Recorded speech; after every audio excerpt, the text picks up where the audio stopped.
Stardew Valley took the world by storm in 2016, and I know it's hard to believe now, but there was a time where people were chomping at the bits to get their hands on a similar game. And yes, I was certainly one of those people. So trust me when I say the wait was agonizing, because teenage me did not comprehend that it took years to develop a game. And now that we've put in the waiting time, it feels like the gaming space is flooded with similar titles. Oh, how the times have changed, but hey, we do deserve it. To take you back to the past, I remember being so excited for an upcoming game called Witchbrook because I needed something to hold me over after completing the community center, which was as far as you could get in Stardew Valley at the time. And I had hope I'd have that game in my hands in a timely manner. For reference, for those of you who haven't heard the good news, Witchbrook is coming out later this year. But in the meantime, games like Sunhaven, Chef RPG, Traveler's Rest, Roots of Pacha, Moonstone Island, and Fields of Mistria have emerged in some sense of playability. And I phrased it like that not to discreetly call out any bugs or throw some subtle shade, but to just highlight that Fields of Mistria, Traveler's Rest, and Chef RPG are all still in early access. In any case, in seeing these new games flood the market, I've seen some of them described as Stardew but better. And I can't lie, that statement does rile something up within me, or at least it did on the first few or few hundred times I heard it. And to understand why, I do think it's important to give some context about Stardew Valley. Stardew, as many people know, is not just some game coded by a large company or even a smaller one, seeking to drain their player base of their last pennies. And maybe even more than that if they could manage, honestly. No, Stardew is the complete opposite. Stardew Valley was created by one man, Concerned Ape. He coded the game, even the engine, all from scratch, did all the art, made all the music, and has been updating the game ever since release. And those updates, some of which include significant gameplay additions, yeah, those were free. In the almost 10 years Stardew has been out in the world, it has never increased in price. So not only is Stardew a great game, in my opinion, but the creator is a seemingly great person as well. And it's sad that this is often not the case with larger game companies, where it feels like paywalls or new additions are added just for the sake of getting a quick buck. And I bring this all up to help paint the picture that the love and adoration for Stardew can and often is more than just about a well-crafted game. I mean, Concerned Ape has personally fixed people's save files.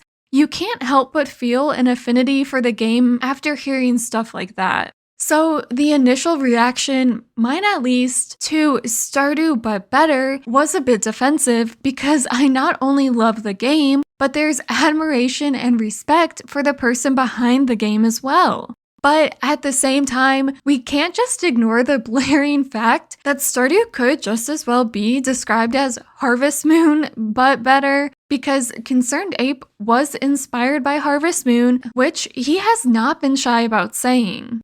However, you don't often hear of Stardew being so heavily compared to Harvest Moon. Now, as someone who has played Harvest Moon and did grow up playing it, I wouldn't necessarily think Stardew is a one-to-one comparison to Harvest Moon. It definitely is heavily inspired, and I do think you can find clear parallels, like some of, but not all, of the core game mechanics, but I don't think it's unreasonable to look at the two and see similarities, but also not even know Stardew was necessarily derived from it when side by side. especially as the Harvest Moon franchise has fallen on harder times within the past decade or so with knockoffs, as in a literal knockoff with the Harvest Moon name, and not to mention the rebranding to Story of Seasons, and especially as Stardew was released to PC, a platform Harvest Moon had yet to take advantage of in 2016.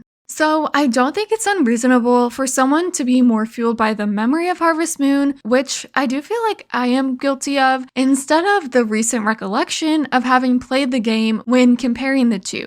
So similarities might not even be top of mind. With that in mind, though, I do think Stardew is transformative enough from that inspiration material that if you never picked up Harvest Moon or played it casually like me as a kid, there really might not be that light bulb in the back of your head going off that one was clearly inspired by the other. Especially with Stardew in its current state, having had some pretty major updates since its release, where I definitely think it has veered off being strictly inspired by Harvest Moon at this point. Which I will say, the same can't be as easily said about some of these newer games inspired by Stardew, at least to a point. That's not to say these newer games don't hold their own, but I think with the prevalence of Stardew and its impact on the gaming space, it's almost hard not to see similarities. As someone who makes Stardew Valley videos, but has also been playing Fields of Mistria like no other, I have got comments on some of my YouTube shorts that I made a while ago where people were asking, is this a Stardew ripoff? Is this a Stardew mod? Simply because the art style is similar. Which is just something interesting that I feel like has happened since Stardew and subsequent games have come out. Stardew is known for its pixel art. It's something that identifies it to the extent I think just having a similarly made 2D pixel game could get you Stardew inspiration accusations, even if that wasn't the case. And quite frankly, that has been the case for many, if not all games I mentioned earlier. These competitors do have to contend with the fact Stardew's art style is a huge distinguishing factor for the game. I mean, Witchbrook, which I did mention earlier, was largely mistakenly thought to be under development by Concerned Ape himself, partially because of that art style. And yes, also for the fact it was being published by the same company that published Stardew at the time. And I think why you don't often, or at all, hear Stardew being described as a potential ripoff of Harvest Moon in the same way is that because Stardew not only adds features in ways of gameplay, like the mines and combat, the fishing mechanic, a bit of whimsy magic, but it also drastically looks different and was released at the time on a completely new and different platform. And at its core, Stardew is the game that you make it. I mean, come on, you don't even have to farm in this farming sim to progress far in the game and become a millionaire or become successful. You can spend all your time decorating, or you can build up honey empires, pig empires. Literally any money-making tactic can be scaled up into an empire. Trust me. And that's not to say that you couldn't potentially do that with other games, but I think it can give Stardew this overreaching influence since it can be seen as more than just a farming game. And so my point here with all of this is just to say and show that I think Stardew, but better, elicits such a feeling because some of these newer games on the market, while transformative in their own right, like Sunhaven being focused more on magic, Fields of Mistria on magic and quality of life improvements, Moonstone Island adding in card battles, Roots of Pacha being prehistoric, might not feel like you're playing a completely new game. They could be thought of potentially as Stardew with a twist, but with many of these games having similar game mechanics, I think it is natural to compare that back to the industry standard, which Stardew has set a lot of precedents for. Is it right to do this? Well, maybe not necessarily, because these mechanics are more of a hallmark of the genre,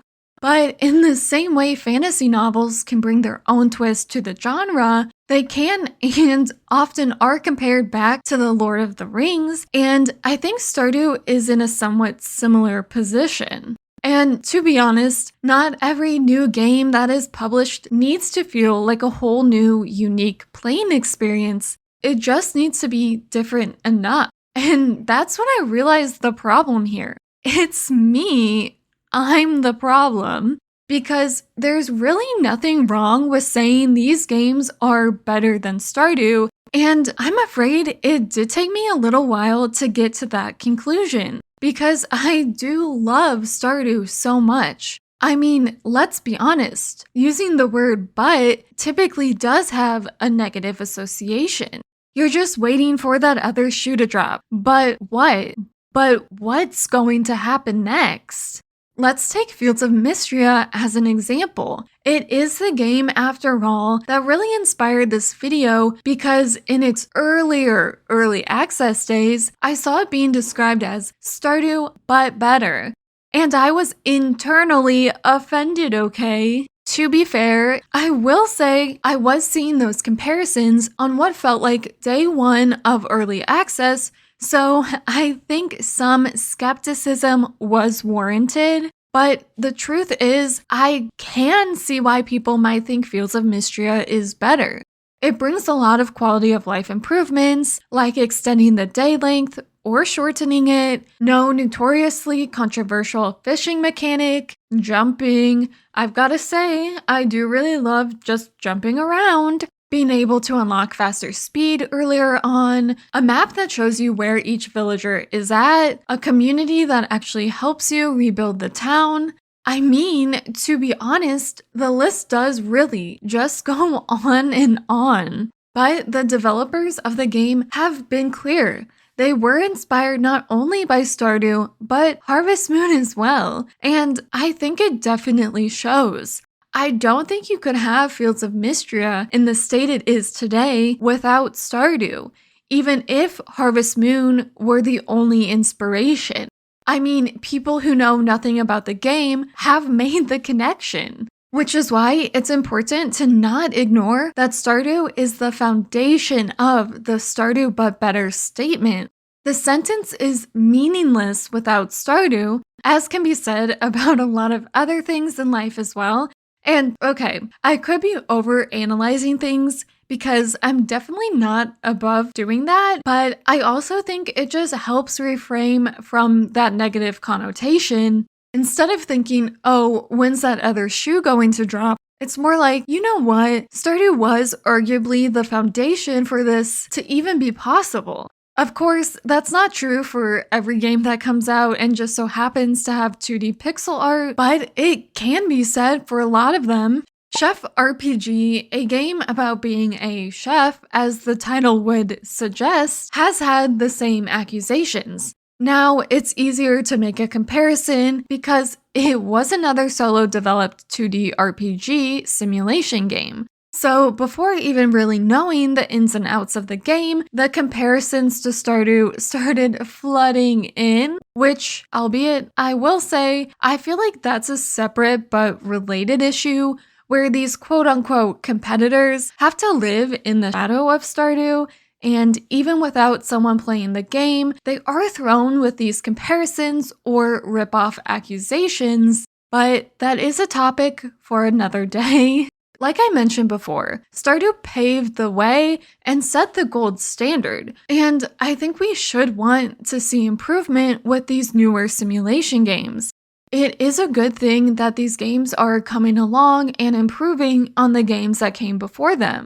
I mean, that's exactly what Stardew did back in 2016.